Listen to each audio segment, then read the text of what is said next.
Part 4. Here we go. So this law promotes fluidity. This is the idea that we just need to go with the flow of life. Mm-hmm. You don't want to create restraints in your life or blockages, because every time you do that, it's just going to take longer for you to manifest the things that you want. The law of rhythm allows you to go with the rhythm of life. I imagine like being in a body of water and flowing through a stream or a river. It's like the river always flows away. And if you are going to turn around and try and swim upstream, it's going to be a lot harder for you rather than just release and go with the flow. Yeah, or like if you're surfing, you're riding the wave instead of fighting against the current. The waves are crashing on you and you're wasting all this energy. Like there's a much better way to do it, even though the wave might be really scary and you're like, oh my gosh, I wasn't expecting that. Yeah. But just going with it instead of fighting against it. And I think another thing I want to say about this, about the law of rhythm, is this isn't something we necessarily need to take action on. I think the important thing here is just acknowledging that it's just a part of life, that for every high there's a low and vice versa, and just understanding that that's just a part of life and that's normal. Yeah, we can't control these rhythms. This is something outside of ourselves. A lot of the laws we've been talking about are things that you have control over, that you can shift, that you can change. This is a law that you just need to understand. This is how the universe works. It's the same thing with the law of polarity. It's like there's just going to be the polar opposites, and that's just the way it is. That's part of the lessons you're here to learn. That's part of the human experience that you're here to master. And same thing with the rhythms. When you understand the rhythms, life becomes a lot easier. You can trust and have faith that things are going to change for you. You're going to move through a situation. Nothing will ever stay the same. Even if you just sat back idly through life and didn't do anything, everything's going to be changing. Everything's going to change around you. Your circumstances will change somehow. And that's what's cool, is that when you start to understand these laws, you can either expedite those changes and make them faster, or you can choose to not. Yeah, sit back and just let it all happen. Yeah, and at the end of the day, like you said, we don't have control over a lot of these shifts and changes. But what we do always have control over, obviously, is ourselves and how we respond to the situation. Yeah. These phases, every phase is important because it helps us understand the holistic nature of life and understand that they're all connected for a bigger purpose. You can't rush life. You know what I mean? You have to be able to understand that there's going to be moments of downtime, and those moments are necessary, and they're not to be feared, and they're not to be demonized. It may for me, I feel like whenever I have those moments of downtime, when I'm in them, it can be uncomfortable. And as I've gotten older, I've learned to just like accept them and flow through them. But I always find a lesson later on. I'm always like, oh, that's why I needed to go through that. Yeah. For this or this or this. But in the moment, I totally understand why it can be super uncomfortable and scary. You may feel like you're being forgotten or left behind, or, people aren't going to remember you, or whatever. You're going to be set back in some way. But I like to think of it like, I already used the boomerang analogy last episode. This one's like a slingshot analogy. It's like you're in the slingshot, okay? And you're pulling that rubber band back and back and back and back. And you may feel like you're being pulled so far back into the darkness that you don't know what's going on. You don't know why it's happening. But eventually that rubber band will either snap, or you will release it, or whatever happens, and you will be shot so far forward into something new that you're going to be like, oh, that's why I had to go through those moments of darkness or stagnancy or quietness in your life. Like, think of the seasons. Think of winter. Everything freaking dies, and then new life begins in spring. So we all have those winters in our own life. Yeah, and I think as humans, we kind of have these expectations for the timing of things. Like we have this idea of the timeline in which things should happen, and oh, this should be happening at this time, and we're very impatient.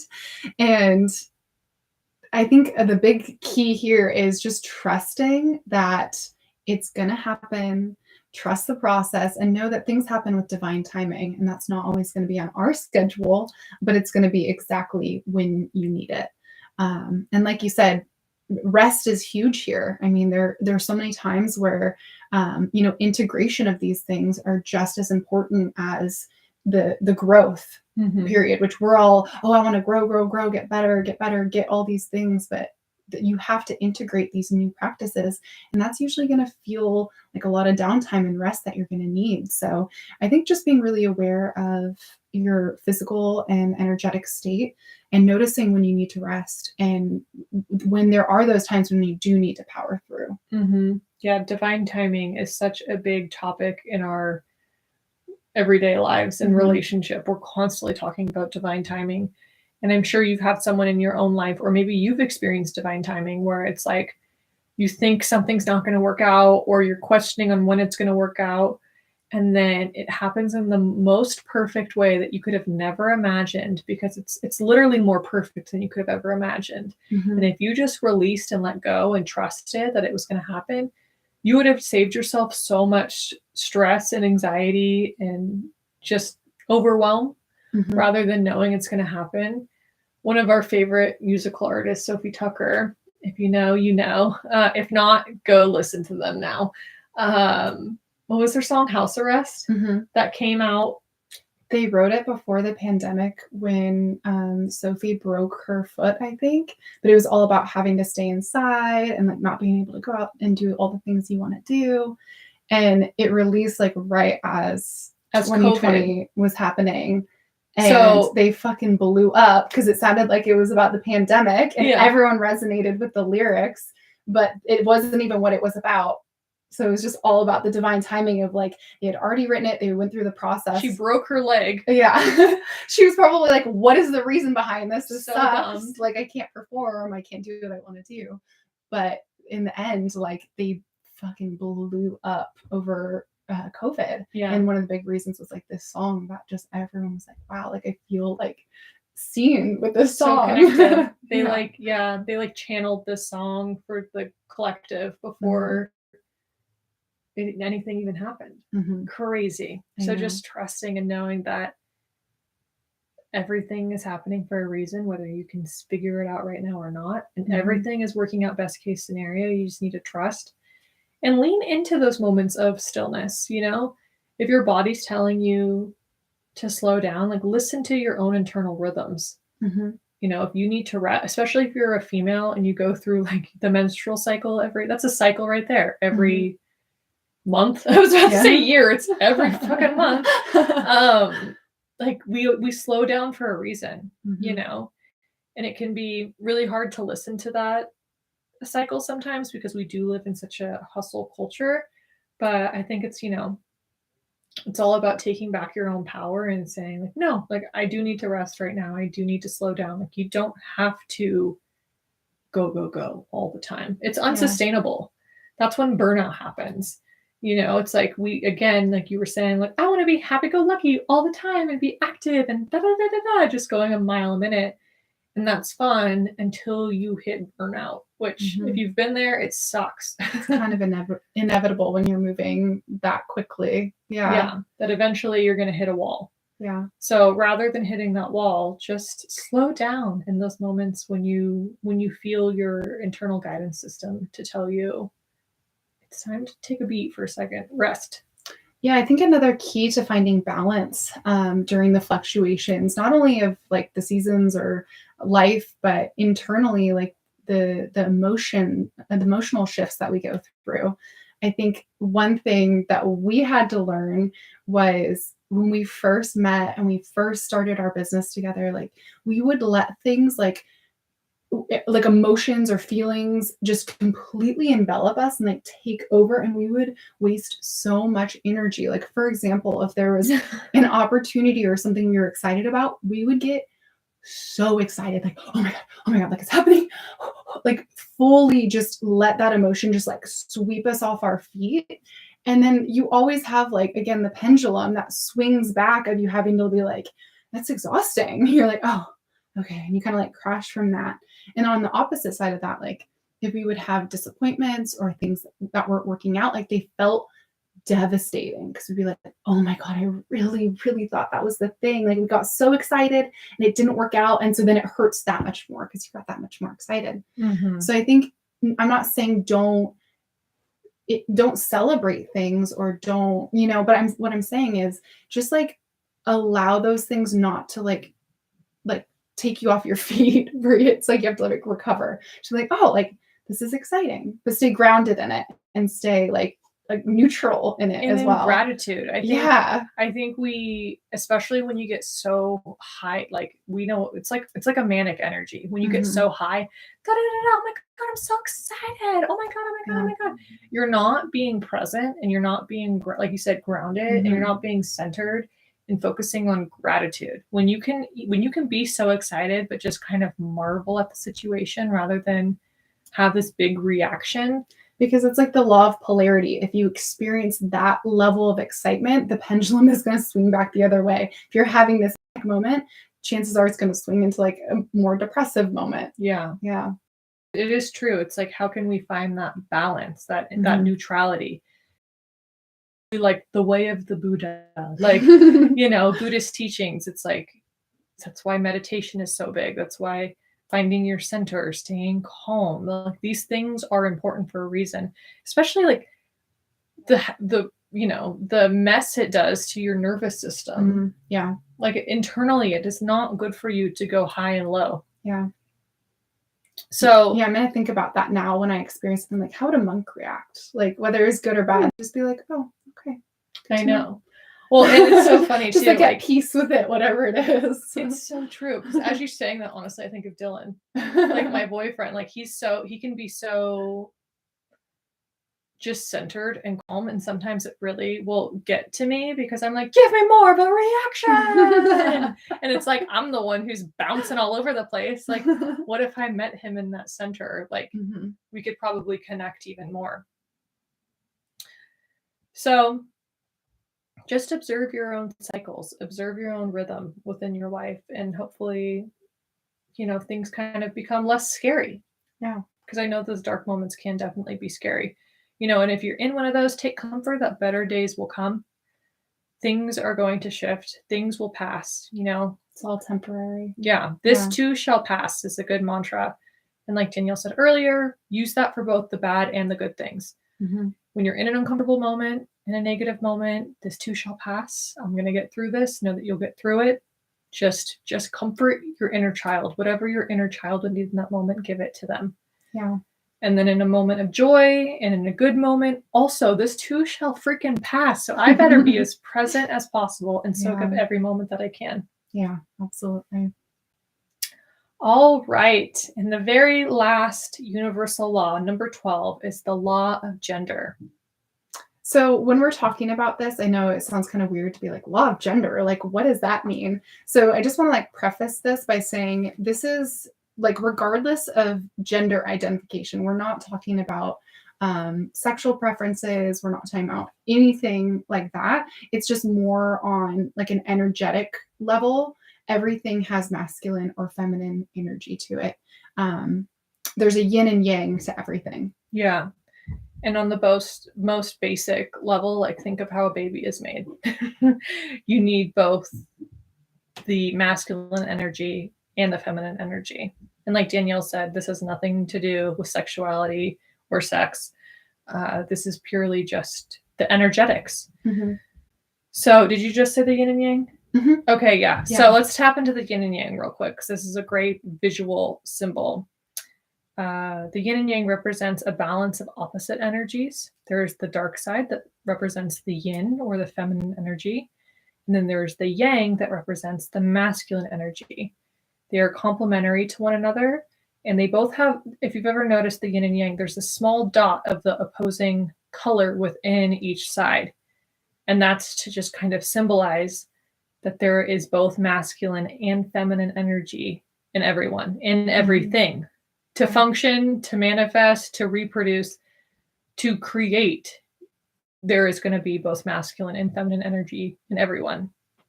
Another example I think of when describing feminine and masculine energy is the sun and the moon. So the sun would be the masculine energy, shows up every day, it's shining super bright, it's super reliable, it's super stable. But imagine if it was light 24 hours of the day, that would be really intense. So then the moon comes at night, and the moon has phases, it ebbs and it flows. Sometimes it's bright, sometimes it's not. And that's very feminine energy. Like talking about cycles, like the menstrual cycle, like same thing. It's like ebbing and flowing. Sometimes you have a lot of energy, and sometimes you need to be like a little more reclusive. But both are important. We need the sun, we need the moon. They serve different purposes.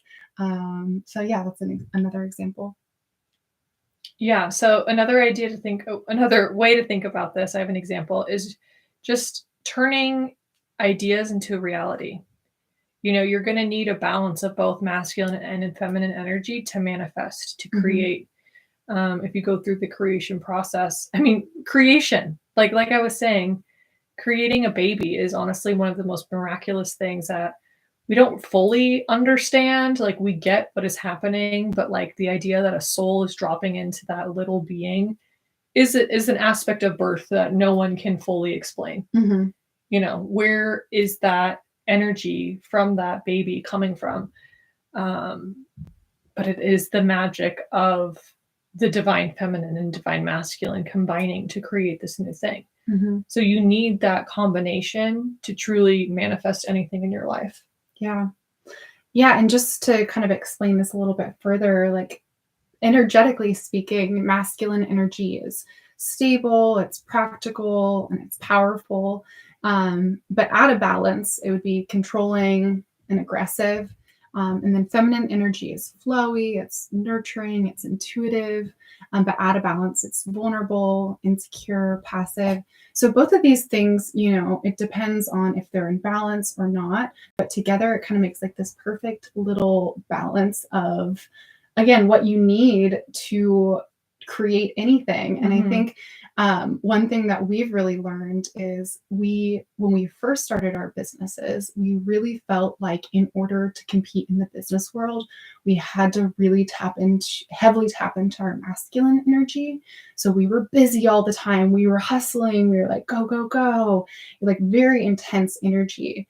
And then a couple years later, we're like, okay, well, that's not working. So let's try the opposite of that, which is feminine energy. So then we really tapped into our feminine, and it was like, oh, if you need rest, take some rest. Like just let things come to you and practice receiving and all of these things.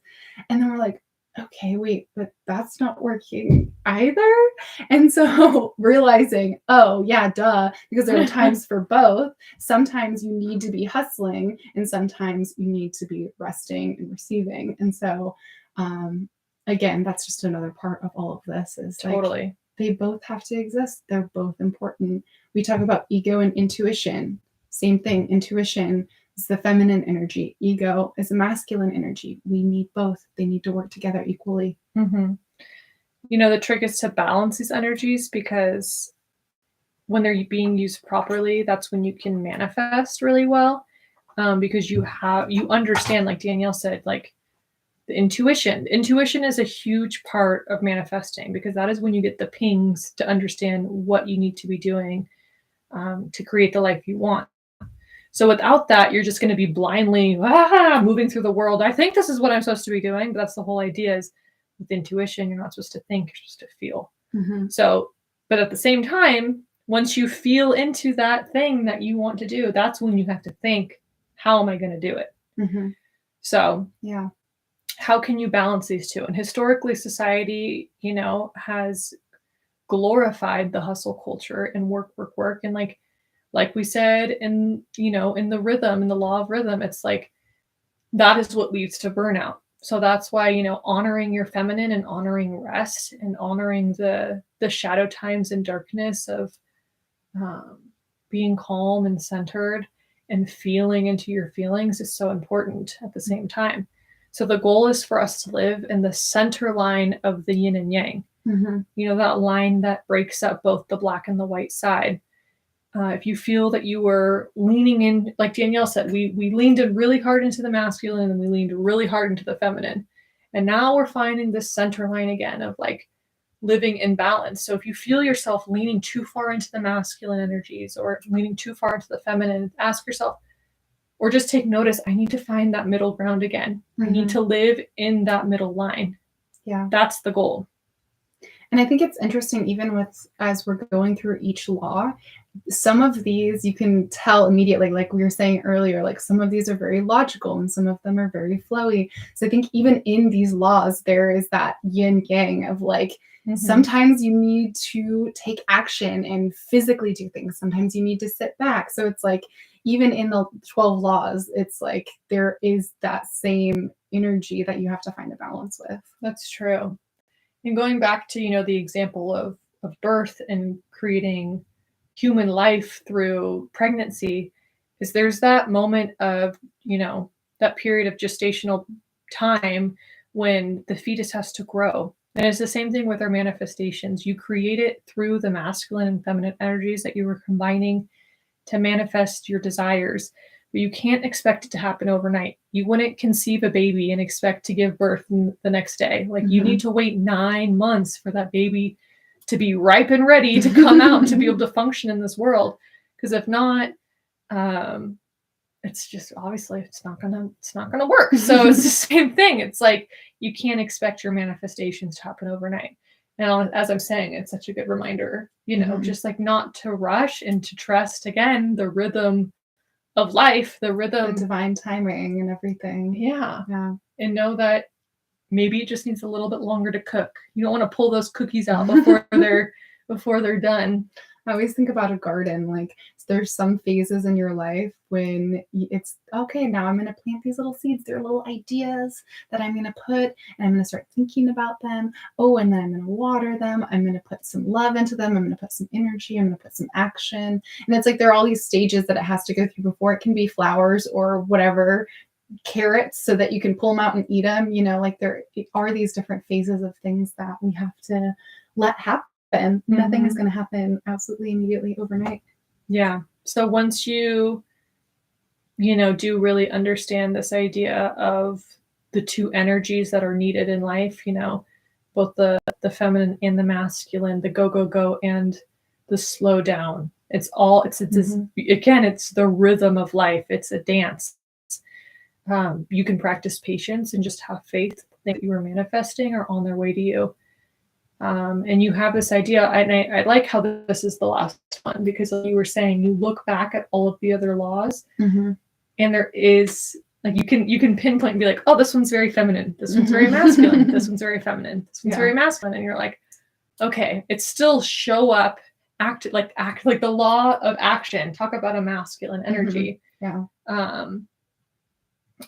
And so you still need to show up and act, and hopefully through all of these 12 laws that we've gone through, you kind of have a better understanding of, how you can manifest the things you want out of life. And I hope that you go through the integrating all of these. I know I will, and I'm going to be like, oh, I'm kind of excited to see how life is going to show up for me and how I will show up to life now. Absolutely. Yeah, begin to notice in your everyday life when you could use the softness of feminine energy, and then the times when you need more of the structure, the stability of masculine energy, because they're both so important. Yep. Yeah, just start to observe your own energies and, be honest with yourself when you're feeling like you're going out of balance, and then just return to that center line. Like, I've always been so drawn to the symbol of the yin and the yang, because it makes so much sense. It makes so much sense. And it's needed in everything. Having those two separate sides is needed in anything that you do. So just take note. Oh, we did it. We did all 12, you guys. We did all 12. If you're still here, thank you so much. You graduated. You get an A+.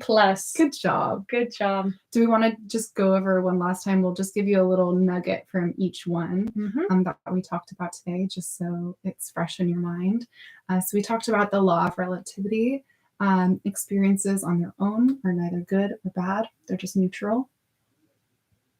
We talked about the law of polarity. This law states that everything has an opposite. So think of the coin analogy, that there's going to be both sides of the coin. There's going to be a good, a bad, love, fear, warmth, cold. There's always an opposite. Mm-hmm. The law of rhythm, everything on earth has a cycle that it follows. Everything ebbs and flows. Everything. Nothing is permanent. Nothing is permanent. The only constant is change. Mm-hmm.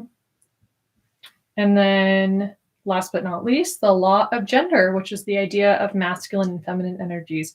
Again, I want to make it very clear, this has nothing to do with sexuality or how you identify as a human. This is purely our energetics within our body, or within the world, the masculine, feminine energy of just how the world functions. So yeah, everyone has both, the go, go, go and the nice and calm. And it's flowy, intuitive, and the structure and stability. Yeah. We need them both. Yeah. And, it's up to you to figure out how you want to define that for yourself. But all right. I can't believe we did all of them. I'm gonna just soak this all up and start integrating now. I feel like I hope everyone listening learned something new or has something they're inspired to take on. I know for me, there's so many things I'm like, oh my gosh, I could work on that. Do you have one that really spoke out to you? Oh gosh, a lot of things. I mean, I think just because we just talked about masculine and feminine, it's really made me realize how I have fought the structure for so long and realizing I need it. And I think that's something I've been slowly integrating in my life. And also just, shifting my mindset towards more positive things and just the awareness of my thoughts and what they can create. Yeah. What about you? The law of relativity, coming at things from a more neutral space rather than, attaching to this thing either being good or bad or over analyzing a situation, understanding that everyone has their own experience, I think is a big lesson for me. I really loved the law of rhythm and just understanding that there's that cyclical nature to things. There's a time for everything. There's a time for rest. There's a time for action. And then the law of transmutation. I think that one is the most that one reminds me of a superpower where it's if we all could master transmuting our energy when we are feeling low, we're solid. We're good. We're good to go. Yeah. Yeah. And just how much easier manifesting is going to become once we have an understanding of each of these things. And just becoming aware of the blocks that we do have internally that are holding us back from the things that we want. Yeah. That's huge. Also the law of correspondence, because that one was from the first episode as far as really understanding that what's going on the inside is going to affect the outside. So you can't ignore the things that you're feeling. You have to address them. Yeah, absolutely. Oh, so much good stuff. Wow. Tell us what you guys want to work on. Let us know. I bet you we'll talk about this for episodes to come where we're going to be referencing this series where we're go back and listen to these are the building blocks of the Authentic Souls podcast right here. Yeah, literally. This is the Authentic Souls School part 1. Welcome to the School of Authentic Souls. Oh my gosh. All right. Well, thank you for listening. I hope you got something out of this. I know you got something out of this because it was just info packed. Absolutely. We appreciate you being here and we'll talk to you next week. Bye. Bye.